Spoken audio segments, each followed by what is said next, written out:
Euro dolar, funt dolar və neft. Yəni ilkin olaraq euro dolardan danışaq. Euro dolar nə edəcək? Yəni bu reklamda da imkan vermirlər. Belə. Deməli euro dolar dünənki satış əməliyyatlarından sonra yəni aşağı gəldi. Bugün satış əməliyyatlarımız 1.15-500-lərdən gələcək. Alışlar isə 1.15-800-lərdən.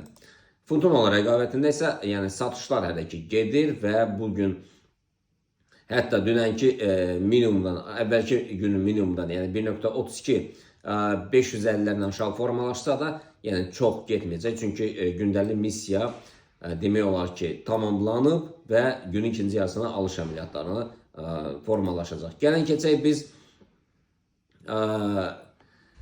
neftə. Neft dünən biz danışdıq bu haqda gepi bağlamaq üçün, yəni bir gündə həmin gepi bağlaya bilməsə də biz 63.20-lərə qədər demişdi, amma qiymət 63.28-lərə qədər gəldi. 8 sent söhbəti bizə ona etmirik. Yəni bugün 62.44-lərə yəni gələcək. Həmin gepi bugün bağlayacaq.